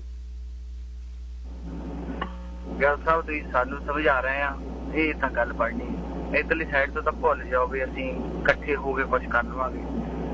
ਬਾਕੀ ਸਟਾਰਟਿੰਗ 'ਚ ਮੈਂ ਦੱਸਦਾ, ਜਦੋਂ ਵੋਟਾਂ ਪੈਣੀਆਂ ਸੀ ਗਿੱਲ ਸਾਹਿਬ, ਤੇ ਉਦੋਂ ਟਰੱਕਾਂ ਨੇ ਰੌਲਾ ਪਾਇਆ ਵੀ ਸਾਨੂੰ ਵਾਸ਼ਰੂਮ ਨਹੀਂ ਮਿਲਦੇ, ਉਦੋਂ ਕੋਵਿਡ ਦਾ ਪੀਰੀਅਡ ਸੀ, ਤੇ ਥਾਂ ਵਾਸ਼ਰੂਮ ਲਿਆ ਕੇ ਰੱਖਦੇ।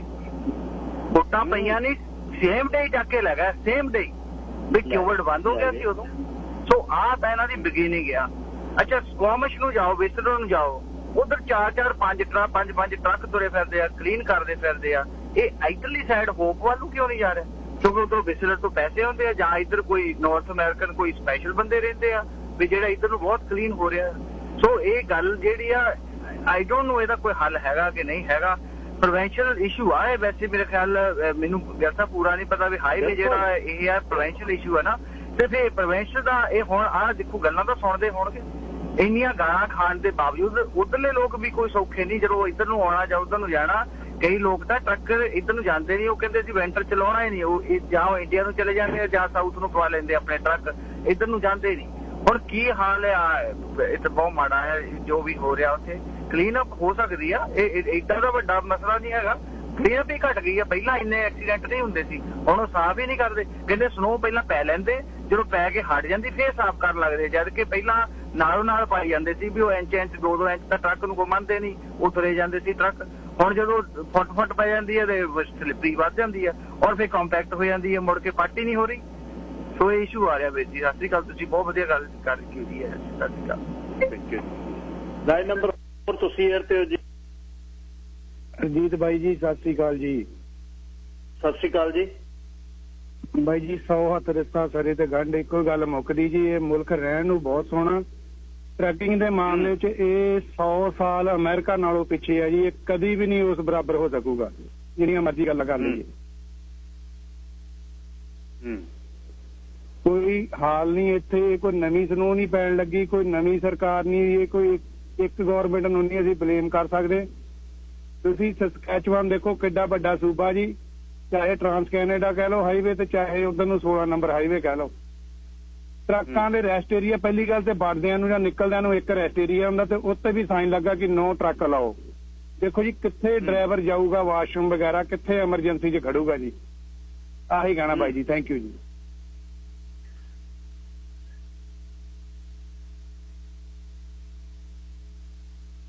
ਹੁਣ ਗੱਲ ਇਹ ਹੈ ਜੀ ਬਈ ਇਹਦੇ ਤੇ ਤੁਹਾਨੂੰ ਇਕੱਠੇ ਹੋਣ ਦੀ ਲੋੜ ਹੈ ਸਾਰੀ ਇੰਡਸਟਰੀ ਨੂੰ। ਪਰ ਮੈਨੂੰ ਆਪਾਂ ਬਹੁਤ ਸਾਲ ਹੋ ਗਏ, ਰਾਦਰ 13 ਦੀ ਸ਼ੁਰੂ ਹੋਈ ਆ ਗੱਲ, 7-8 ਸਾਲ ਹੋ ਗਏ।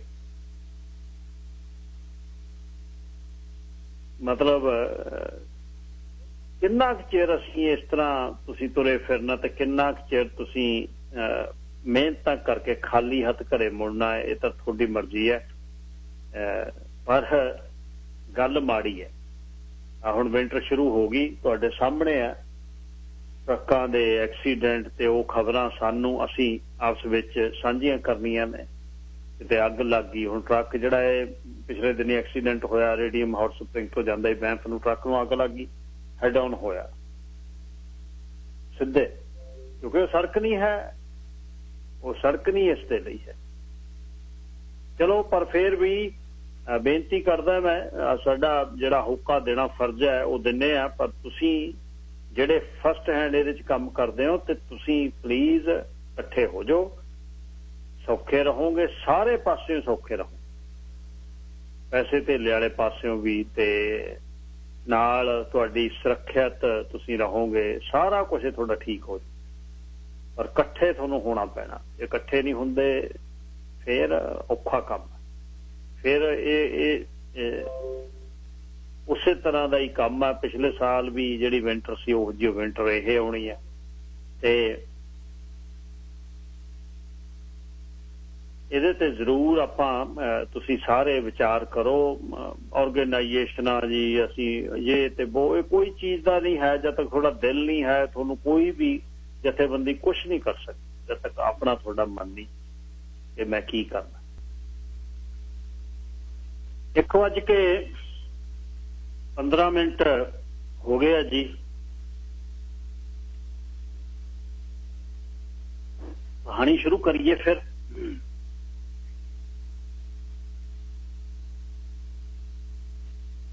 ਕਹਾਣੀ ਅੱਜ ਤੁਹਾਨੂੰ ਵੀਨਾ ਵਰਮਾ ਜੀ ਦੀ ਸੁਣਾਉਣੀ ਹੈ।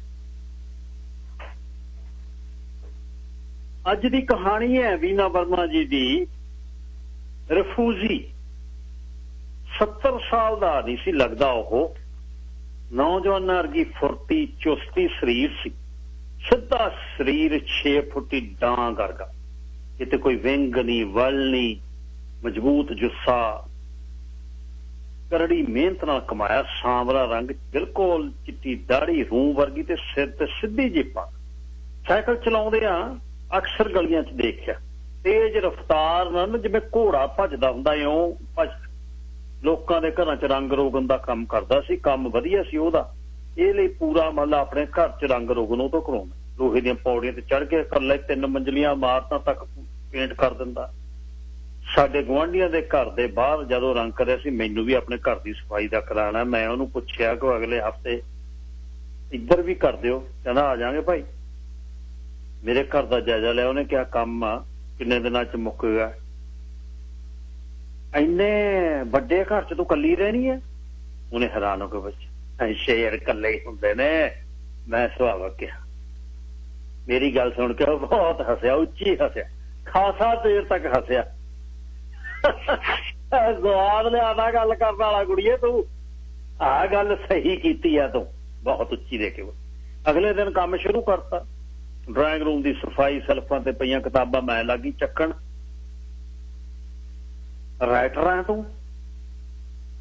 ਹਾਂ, ਮੈਂ ਹਲਕਾ ਜਿਹਾ ਮੁਸਕਾ ਕੇ ਕਿਹਾ। ਕੀ ਲਿਖਦੀ ਐ? ਕਹਾਣੀਆਂ ਤੇ ਕਵਿਤਾ। ਕਾਫੀ ਦੇਰ ਸੋਚੀ ਗਿਆ। ਹਰ ਬੰਦੇ ਦੀ ਉਹ ਇੱਕ ਕਹਾਣੀ ਤਾਂ ਹੁੰਦੀ ਆ, ਹਨਾ? ਸਹੀ ਹੈ, ਮੈਂ ਹਾਂ 'ਚ ਸਿਰ ਲਾਇਆ। ਪਰ ਕਈ ਕਹਾਣੀਆਂ ਸੁਣਾਉਣੀਆਂ ਬਹੁਤ ਔਖੀਆਂ। ਸੁਣਾਉਣ ਵਾਲੇ ਨੂੰ ਤਾਂ ਦੁੱਖ ਹੈ, ਪਰ ਸੁਣਨ ਵਾਲੇ ਦੇ ਵੀ ਰੌਂਗਟੇ ਖੜੇ ਹੋ ਜਾਂਦੇ। ਫਿਰ ਜਿਹਦੇ ਤੇ ਬੀਤੀਆਂ ਤੇ ਉਹਨਾਂ ਦਾ ਕੀ ਹਾਲ ਹੁੰਦਾ ਕੋਈ ਸੋਚ ਸਕਦਾ? ਕਹਾਣੀਆਂ ਲਿਖਣੀਆਂ ਤਾਂ ਸੌਖੀਆਂ ਨੇ, ਕਿਤੋਂ ਤਾਂ ਕੱਢ ਕੇ ਲਿਆਉਣੀ ਹੋ ਤੁਸੀਂ, ਮੁੱਦਾ ਲਿਖ ਕੇ ਗਾਂਹ ਕਰਦੇ ਹੋ, ਪਰ ਜਿਹਦੇ ਤੇ ਬੀਤਦੀ ਆ ਤੇ ਉਹ ਮੈਨੂੰ ਲੱਗਿਆ ਜਿਵੇਂ ਕੁਛ ਨਾ ਕੁਛ ਕਹਿਣਾ ਚਾਹੁੰਦਾ, ਤੈ ਨਹੀਂ ਖੋਲਣਾ ਚਾਹੁੰਦਾ। ਮੈਂ ਵੀ ਨਹੀਂ ਪੁੱਛਣ ਦੀ ਗੱਲ ਕੀਤੀ। ਹਰ ਰੋਜ਼ ਮੇਰੇ ਘਰ ਕੰਮ ਕਰਨ ਆਉਂਦਾ, ਕਾਫੀ ਘੁਲ ਮਿਲ ਗਿਆ। ਇੱਧਰ ਉੱਧਰ ਦੀਆਂ ਗੱਲਾਂ ਕਰਦਾ ਰਹਿੰਦਾ, ਪੁੱਛਦਾ ਰਹਿੰਦਾ, ਮੇਰੇ ਤੋਂ ਮੇਰੀ ਜ਼ਿੰਦਗੀ ਦੇ ਸਵਾਲ ਪੁੱਛਦਾ। ਮੈਨੂੰ ਕੱਲਾ ਰਹਿਣਾ, ਕੱਲੀ ਰਹਿੰਦੀ ਨੂੰ ਮੈਨੂੰ ਦੇਖ ਕੇ ਉਹਦੇ ਮਨ ਦੇ ਵਿੱਚ ਬਹੁਤ ਗੱਲਾਂ ਆਉਂਦੀਆਂ। ਏਡਾ ਘਰ ਆ, ਇਹ ਕੱਲੀ ਰਹਿੰਦੀ ਹੈ। ਇੱਕ ਦਿਨ ਮੈਂ ਕਿਹਾ, ਐਡੀ ਉਮਰ 'ਚ ਤੁਸੀਂ ਮਿਹਨਤ ਕਿਉਂ ਕਰਦੇ ਹੋ? ਮੈਂ ਸਧਾਰਨ ਪੁੱਛਿਆ, ਉਹਦੇ ਚਿਹਰੇ ਤੇ ਕਈ ਰੰਗ ਆਏ, ਕਈ ਨਹੀਂ, ਤੇ ਅੱਖਾਂ ਨਮ ਹੋ ਗਈਆਂ। ਸੌਰੀ ਮੈਮ, ਮੈਂ ਤੁਹਾਨੂੰ ਹਰਟ ਕੀਤਾ, ਮੈਂ ਮਾਫੀ ਨਾ ਇਹੋ ਜਿਹੀ ਨਹੀਂ ਗੱਲ। ਤੂੰ ਤਾਂ ਜਵਾਕਾਂ ਵਰਗੀਆਂ, ਮੇਰੀ ਧੀਆਂ ਵਰਗੀਆਂ, ਤੂੰ ਕੀ ਹਰਟ ਕਰਨਾ ਮੈਨੂੰ? ਤੇਰੇ ਘਰ ਆ ਕੇ ਤਾਂ ਮੈਨੂੰ ਹੀ ਇਉਂ ਲੱਗਦਾ ਜਿਵੇਂ ਕਿਸੇ ਦੇ ਘਰ ਆਇਆ, ਕਿਸੇ ਨਹੀਂ ਆਪਣੇ ਘਰ ਆਇਆ ਹੋਵਾਂ। ਆ ਕੇ ਫੇਰ ਉਹ ਚੁੱਪ ਕਰ। ਫਿਰ ਤੁਸੀਂ ਆਪਣੀ ਦਿਲ ਦੀ ਗੱਲ ਮੇਰੇ ਨਾਲ ਕਿਉਂ ਨਹੀਂ ਕਰਦੇ? ਕਹਿੰਦੇ ਨੇ ਕਿਸੇ ਨੂੰ ਸੁਣਾਉਣ ਨਾਲ ਦੁੱਖ ਘਟ ਜਾਂਦਾ, ਮਨ ਹਲਕਾ ਹੋ ਜਾਂਦਾ। ਮੈਂ ਕਿਹਾ ਬਹੁਤ ਵਾਰ ਕੀਤੇ ਨੇ ਮਨ ਹਲਕੇ, ਪਰ ਇਹ ਜ਼ਖਮ ਨਹੀਂ ਭਰਦੇ। ਫਿਰ ਇਹ ਫੱਟ ਤਾਂ ਉਮਰਾਂ ਦੇ ਪੁਰਾਣੇ ਨੇ, ਅੱਲੇ ਨੇ ਬਹੁਤ। ਜ਼ਿੰਦਗੀ ਦੇ ਨਾਲ ਹੀ ਜਾਣਗੇ, ਬਸ ਜਿੱਦਣ ਫੂਕਿਆ ਨਾਲ ਹੀ ਜਾ ਵੜਨਗੇ। ਪਰ ਦਰਦ ਦੀ ਦਵਾ ਵੀ ਹੈਗੀ ਹੈ ਦੁਨੀਆ 'ਚ।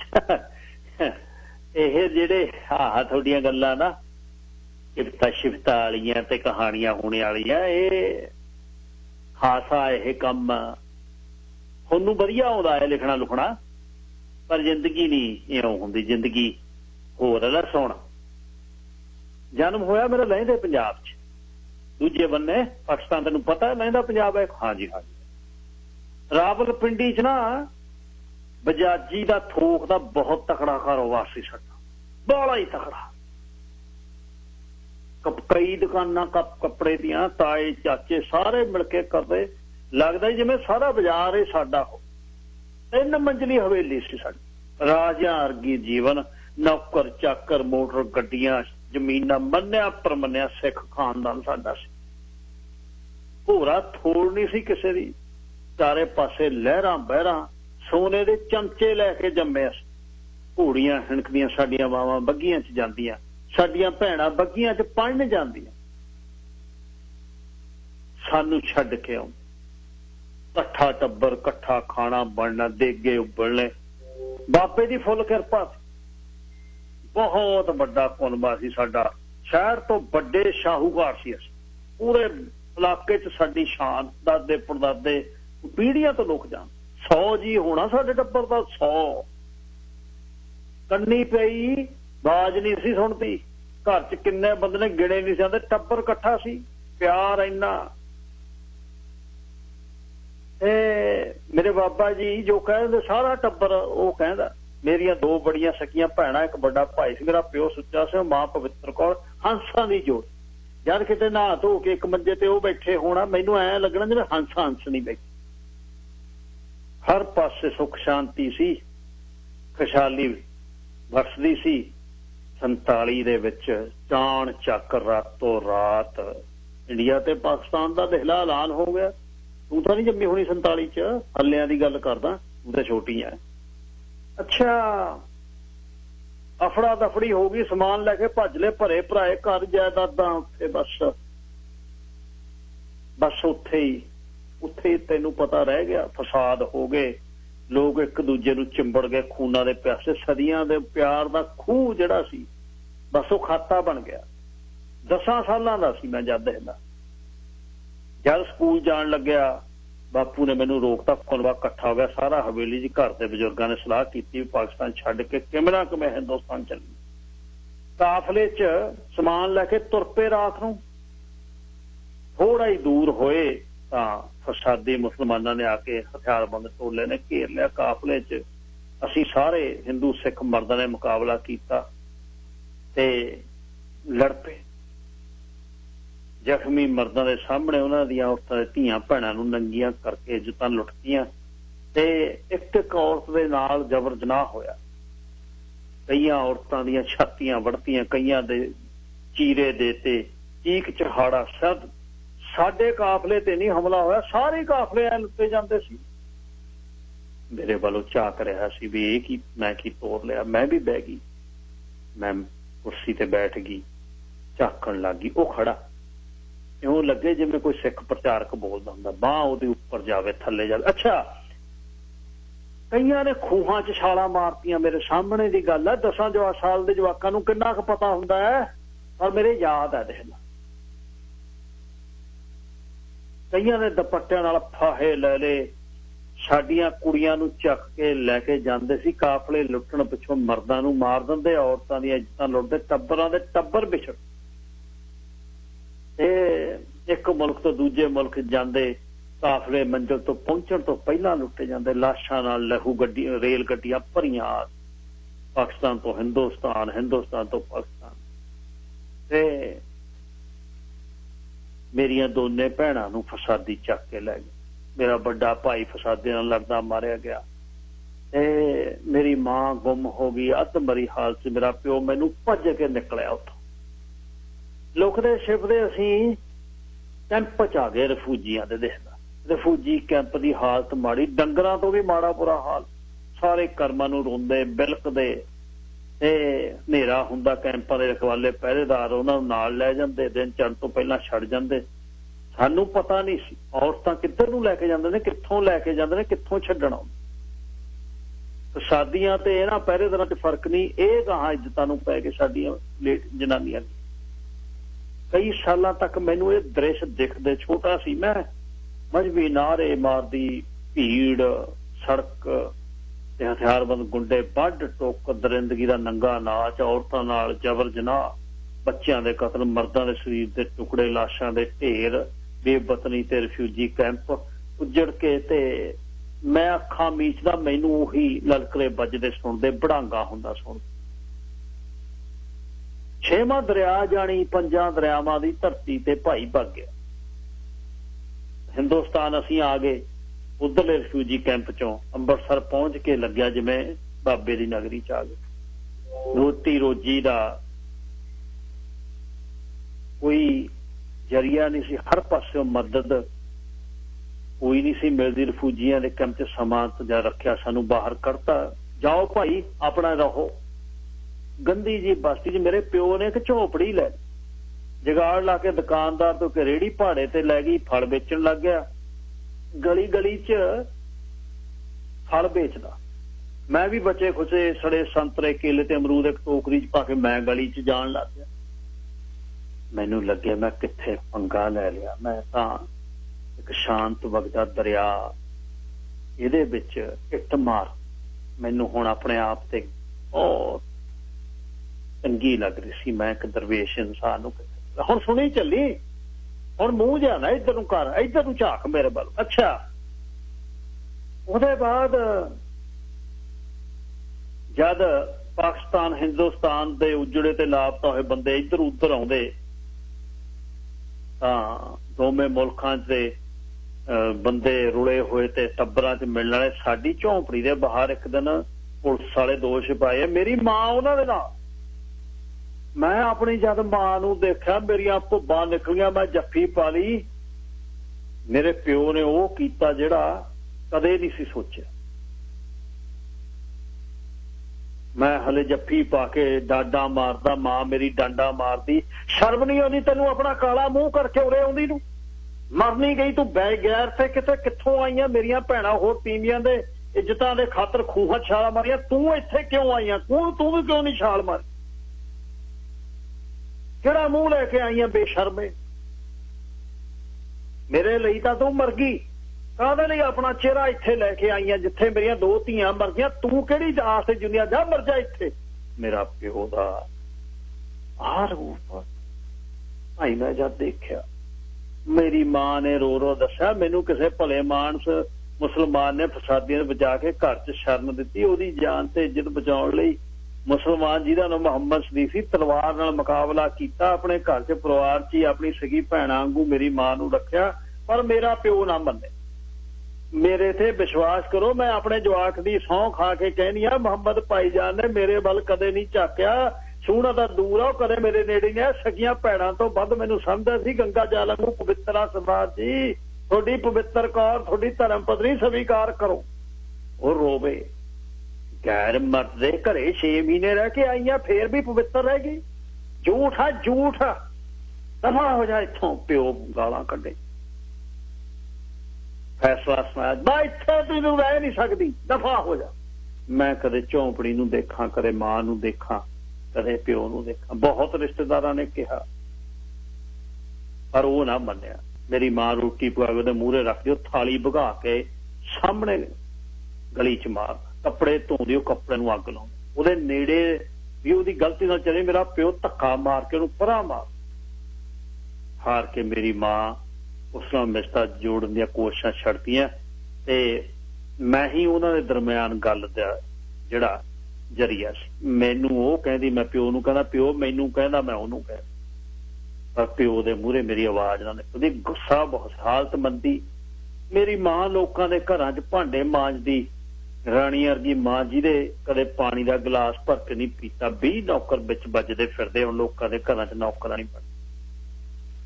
ਰਿਫਿਊਜੀਆਂ ਦੇ ਬੱਚਿਆਂ ਨਾਲ ਮਾੜਾ ਹੁੰਦਾ। ਜਦ ਸਾਡੇ ਮਾਸਟਰ ਸਾਡੀ ਹਾਜ਼ਰ, ਰਿਫਿਊਜੀਆਂ ਦੇ ਜਵਾਕ ਇੱਧਰ ਆ ਜਾਓ, ਜਿਵੇਂ ਐ ਲੱਗਦਾ ਜਿਵੇਂ ਮੰਗਤੇ ਹੋਈ ਅਛੂਤ। ਰਿਫਿਊਜੀ ਸਾਡੀ ਜਾਤ ਬਣ ਗਈ ਭਾਈ। ਬਸ ਬਸਤੀਆਂ ਬਣ ਗਈਆਂ ਗੰਦੀਆਂ ਬਦਬੂਦਾਰ ਸਾਡੀਆਂ ਬਸਤੀਆਂ। ਤੇ ਮੇਰਾ ਜੀ ਕਰੇ ਮੈਂ ਚੀਕ ਦੱਸਾਂ, ਮੈਂ ਰਿਫਿਊਜੀ ਨਹੀਂ, ਸਗੋਂ ਸਰਦਾਰ ਭਰਪੂਰ ਸਿੰਘ ਦਾ ਪੋਤਰਾ ਸੰਤ ਸਿਉ ਹੈ, ਜਿਹਦਾ ਮਹਿਲ ਮਾੜੀਆਂ ਜਿੱਥੇ ਸਾਰੀ ਬਜਾਜੀ ਸਾਡੀ ਹੁੰਦੀ ਸੀ। ਸਾਡੇ ਇੱਕ ਦਿਨ ਮੈਂ ਆਪਣੇ ਆੜੀ ਨੂੰ ਕਿਹਾ, ਸਾਡੇ ਕੋਲ ਉੱਥੇ ਬੱਗੀਆਂ ਘੋੜੇ ਹੁੰਦੇ ਸੀ। ਉਹ ਖਿੜਖੜਾ ਕੇ ਹੱਸਿਆ, ਕਹਿੰਦਾ ਅੱਛਾ ਗਧੇ ਹੋਣੇ ਨੇ, ਗਧੇ ਘੋੜੇ ਨਹੀਂ ਹੋਣੇ। ਪੰਜਾਬ ਦੇ ਹਾਲਤ ਮਾੜੇ, 2 ਡੰਗ ਦੀ ਰੋਟੀ ਨਾਲ ਜੁੜਦੀ। ਦਿੱਲੀ ਭਾਈ ਕਿਸੇ ਸਾਡੇ ਰਿਸ਼ਤੇਦਾਰ ਦਾ ਢਾਬਾ ਸੀ, ਉਹਨੂੰ ਬੰਦੇ ਚਾਹੀਦੇ ਸੀ, ਉਹਨੇ ਮੇਰੇ ਪਿਓ ਨੂੰ ਸੱਦ ਲਿਆ।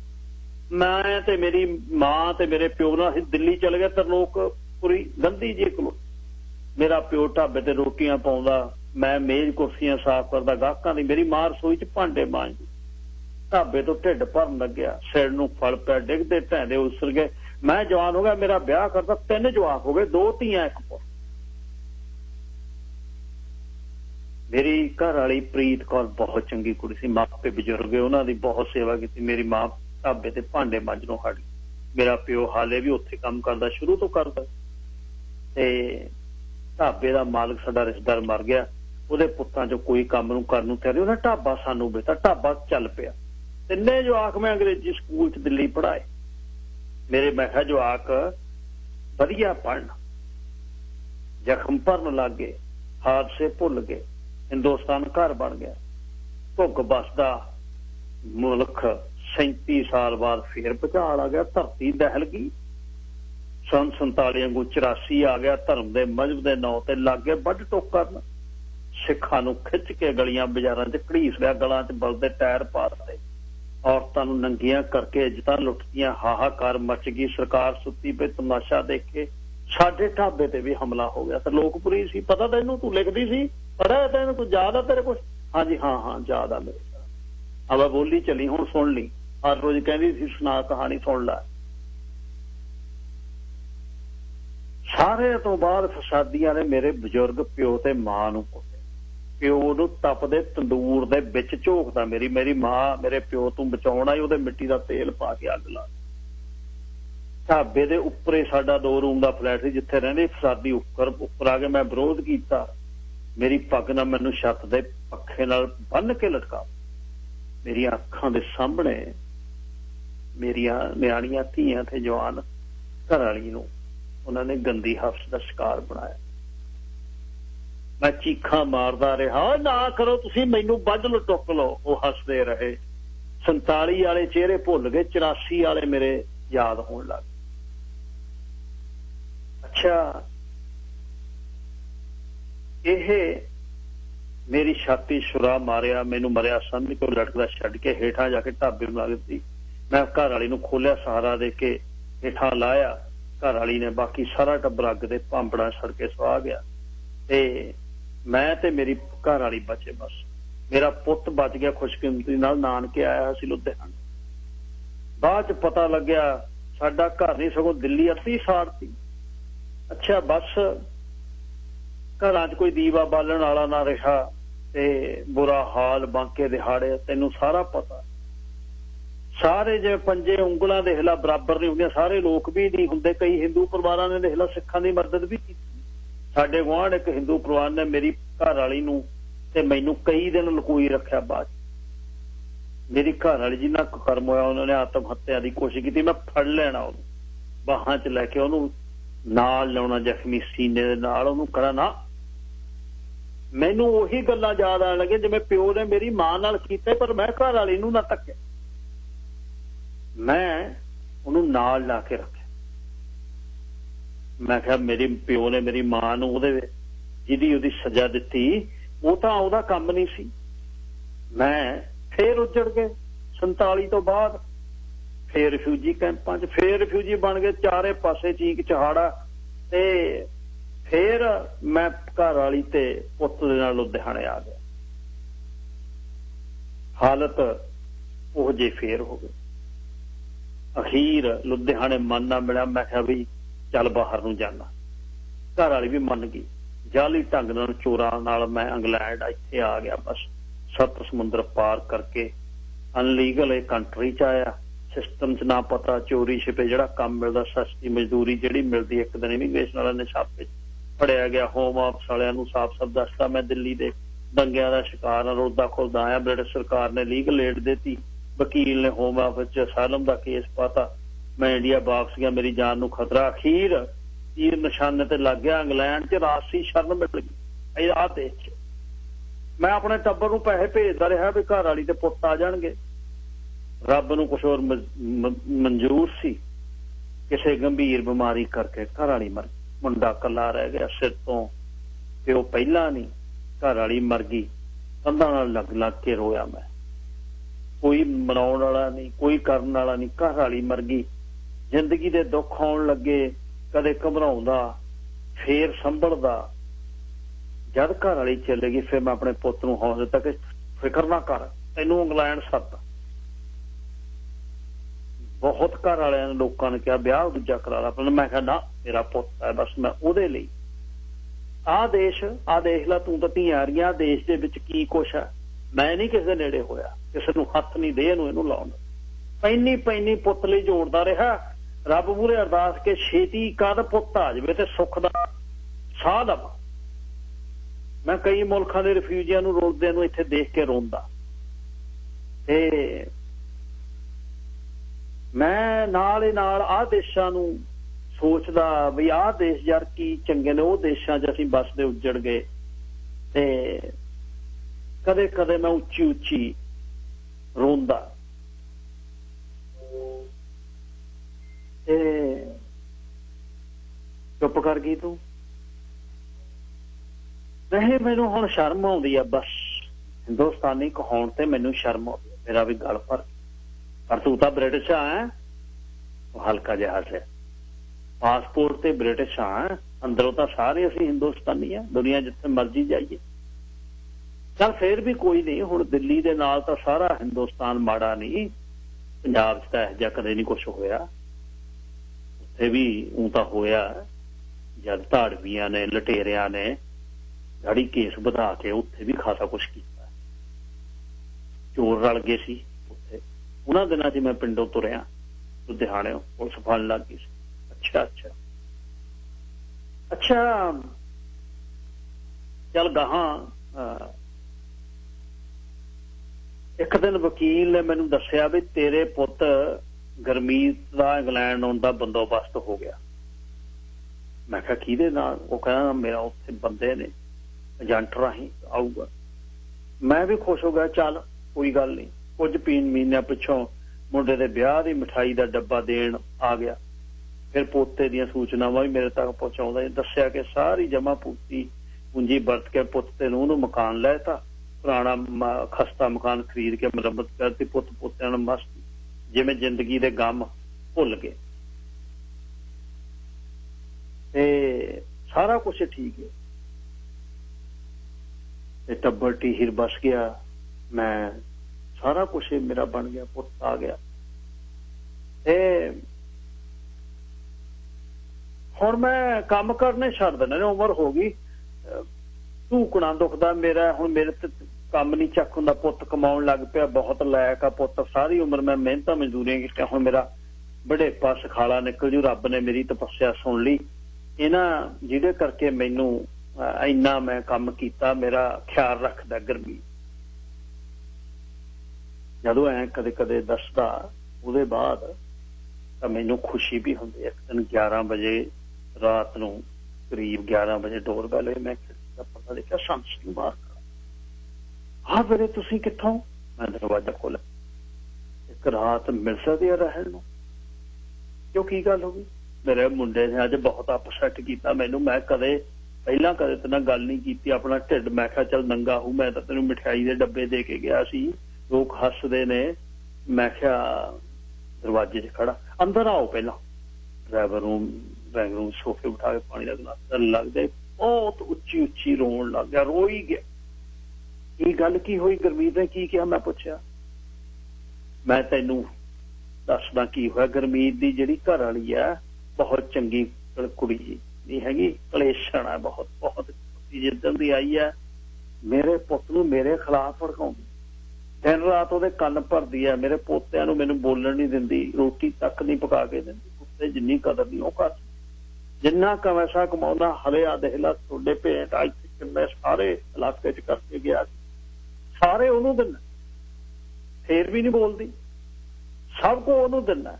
ਕਈ ਵਾਰ ਆਪਣੇ ਮੁੰਡੇ ਨੂੰ ਸੁਣਿਆ, ਦੇਖ ਪੁੱਤ 3 ਦੇਸ਼ਾਂ ਦਾ ਰਿਫਿਊਜੀ ਮੈਂ ਪਾਕਿਸਤਾਨ ਤੋਂ ਤੁਰਿਆ, ਫਿਰ ਮੈਂ ਪੰਜਾਬ ਆਇਆ, ਪੰਜਾਬ ਤੋਂ ਦਿੱਲੀ, ਦਿੱਲੀ ਤੋਂ ਫਿਰ ਪੰਜਾਬ, ਪੰਜਾਬ ਤੋਂ ਇੰਗਲੈਂਡ ਆਇਆ। ਸਾਰੀ ਜ਼ਿੰਦਗੀ ਪੁੱਤ ਮੈਂ ਲਾਤੀ ਚਲੇ। ਪਾਕਿਸਤਾਨ ਤੋਂ ਜਿਹੜੇ ਹਿੰਦੁਸਤਾਨ ਤੋਂ ਜਿਹੜੇ ਇੰਗਲੈਂਡ ਆ ਕੇ ਪੁੱਤ ਨਹੀਂ ਸੁਣਦਾ। ਇੰਡੀਆ ਹੁੰਦਾ ਸੀ ਤਾਂ ਮਿਹਨਤ ਕਰਦਾ, ਬਾਪੂ ਇੱਕ ਵਾਰ ਇੰਗਲੈਂਡ, ਹੁਣ ਦੁੱਖ ਤੋੜ ਦੂੰ। ਮੈਨੂੰ ਵੀ ਲੱਗਦਾ ਪੁੱਤ ਇੱਥੇ ਆ ਕੇ ਸਾਰਾ ਕੁਛ ਕਰ ਲੂ, ਇੰਗਲੈਂਡ 'ਚ ਆ ਕੇ ਕੁਝ ਸਮਾਂ ਠੀਕ ਠਾਕ ਹੋ ਜੂ, ਵਿਆਹਿਆ ਗਿਆ, ਬਿਲਕੁਲ ਬਦਲ ਗਈ ਜ਼ਿੰਦਗੀ। ਲੱਗਦਾ ਹੀ ਨਹੀਂ ਮੈਨੂੰ ਮੇਰਾ ਪੁੱਤ ਹੈ। ਪੌੜੀ ਨਜ਼ਰ ਨਾਲ ਝੇਕਦਾ, ਘਰ 'ਚ ਕਲੇਸ਼ ਹੁੰਦਾ। ਉਹਨੇ ਮੈਨੂੰ ਸਾਫ਼ ਕਹਿਤਾ, ਘਰ ਵਾਲੀ ਤੈਨੂੰ ਰੱਖ ਕੇ ਰਾਜੀ ਨਹੀਂ ਬਾਪੂ ਘਰੇ। ਮੈਂ ਦੋਵਾਂ ਮੂਹਰੇ ਹੱਥ ਪੈਰ ਜੋੜੇ, ਮੈਨੂੰ ਘਰ 'ਚ ਇੱਕ ਸ਼ੈੱਡੇ ਬਣਾ ਦਿਓ ਪੁੱਤ, ਮੈਂ ਕਿੱਥੇ ਜਾਊਂ? ਮੈਂ ਤੁਹਾਨੂੰ ਕਿਰਾਇਆ ਦਊਂ, ਮੈਂ ਘਰ ਬਾਹਰ ਕਿੱਥੇ ਜਾਊਂ? ਫਜ਼ੂਲ 'ਚ ਜੱਗ ਹਸਾਈ ਹੋਈ, ਲੋਕ ਦੇਖਣਗੇ ਮੈਨੂੰ। ਉਦੋਂ ਮੇਰੀ ਗੱਲ ਮੰਨ ਗਏ। ਹਫ਼ਤੇ ਕੁ ਬਾਅਦ ਮੈਂ ਕਿਰਾਇਆ ਦਿੰਦਾ ਰਿਹਾ, ਸ਼ੈੱਡ 'ਚ ਨਹਾ ਧੋ ਲੈਂਦਾ, ਰੋਟੀ ਟੁੱਕ ਬਣਾਉਂਦਾ। ਸੋਚਿਆ ਹੀ ਝਗੜਾ ਮਰਜੂ। ਅੱਜ ਜਦ ਹੱਥ ਨੇ ਘਰੇ ਮੁੜਿਆ ਤਾਂ ਬਾਹਰਲੇ ਡੋਰ ਤੇ ਡਬਲ ਲੌਕ ਲੱਗਿਆ ਹੋਇਆ। ਮੇਰੇ ਤੋਂ ਮੈਂ ਡੋਰ ਨਾ ਜਦ ਖੋਲਿਆ, ਕਈ ਵਾਰ ਬੈਲ ਵਜਾਈ ਕਿੰਨਾ ਕੁ, ਮੈਂ ਸੋਚਿਆ ਬਾਹਰ ਗਏ ਹੋਣਗੇ, ਬਾਹਰ ਖੜਾ ਡੀਕਦਾ ਰਿਹਾ। ਪੂਰੇ ਘੰਟੇ ਪਿੱਛੋਂ ਮੁੰਡੇ ਨੇ ਡੋਰ ਖੋਲਿਆ। ਇਸ ਤੋਂ ਪਹਿਲਾਂ ਮੈਂ ਅੰਦਰ ਵੜਦਾ, ਰਾਹ ਖਲੋ ਕੇ ਖੜ ਗਿਆ ਮੇਰਾ ਪੁੱਤ। ਬਾਪੂ ਮੇਰੀ ਵਾਈਫ ਤੈਨੂੰ ਲਾਇਕ ਨਹੀਂ ਕਰਦੀ, ਉਹ ਕਹਿੰਦੀ ਜੇ ਤੂੰ ਘਰ 'ਚ ਰਹਿਣਾ ਤਾਂ ਬੱਚਿਆਂ ਸਮੇਤ ਉਹ ਘਰ ਛੱਡ ਕੇ ਚਲੇ ਜਾਊ। ਅੱਜ ਬੜੀ ਲੜਾਈ ਹੋਈ ਆ, ਪਰ ਉਹ ਮੰਨੀ ਨਹੀਂ। ਮੈਂ ਬਹੁਤ ਕਿਹਾ, ਉਹ ਮੈਨੂੰ ਤੈਨੂੰ ਘਰ 'ਚ ਰੱਖਣ ਲਈ ਤਿਆਰ ਨਹੀਂ। ਮੁੰਡੇ ਨੇ ਮੈਨੂੰ 2 ਟੁਕ ਜਵਾਬ ਦਿੱਤਾ, ਬਾਪੂ ਪੁੱਤ ਮੈਂ ਹੁਣ ਆ ਉਮਰ 'ਚ ਕਿੱਥੇ ਜਾਊਂ?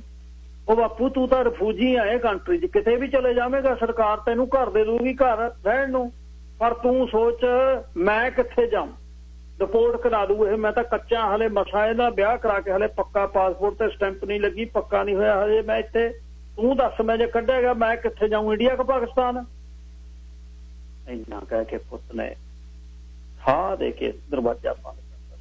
ਹੋ ਗਈ ਗੱਲ ਨਹੀਂ। ਆਪਣੀ ਕਹਾਣੀ ਸੁਣਾਉਂਦਾ ਉਹ ਰੋ ਰਿਹਾ ਸੀ, ਮੈਂ ਉਹਦੇ ਮੂਹਰੇ ਬੈਠੀ ਰੋ ਰਹੀ ਸੀ। ਗੱਲਾਂ ਕਰਕੇ ਜਦ ਹਟਿਆ, ਮੈਂ ਕੋਲ ਜਾ ਕੇ ਮੋਢੇ ਤੇ ਹੱਥ ਰੱਖ ਕੇ ਕਿਹਾ, ਉੱਠੋ। ਹਾਂ ਭਾਈ ਦੱਸ, ਤੂੰ ਵੀ ਭੇਜਦੀ ਆ ਮੈਨੂੰ ਹੁਣ ਘਰੋਂ? ਨਹੀਂ ਉੱਠੋ, ਲੈ ਜਾਨਾ ਭਾਈ, ਚੰਗਾ ਅੱਜ ਤੋਂ ਨਹੀਂ ਆਉਂਦਾ ਤੇਰੇ। ਮੈਂ ਤਾਂ ਤੇਰੇ ਨਾਲ ਤੇ ਉਹ ਕਰਕੇ ਤੇਰਾ ਦਰਵਾਜ਼ਾ ਖੜਕਾਤਾ, ਗਲਤੀ ਮਾਫ਼ ਕਰੀ ਦੀਏ, ਹੱਥ ਜੋੜ ਕੇ। ਮੈਂ ਬਾਂਹ ਫੜੀ, ਉੱਪਰ 3 ਕਮਰਿਆਂ ਦੇ ਵਿੱਚੋਂ ਜਿਹੜਾ 2 ਕਮਰੇ ਖਾਲੀ ਪਏ ਸੀ, ਦੋਨੇ ਦਰਵਾਜ਼ੇ ਖੋਲ ਕੇ, ਲੈ ਬਾਪੂ ਵੜ, ਜਿਹੜੇ ਕਮਰੇ 'ਚ ਵੜਨਾ ਇਹ ਤੇਰਾ ਘਰ ਹੈ।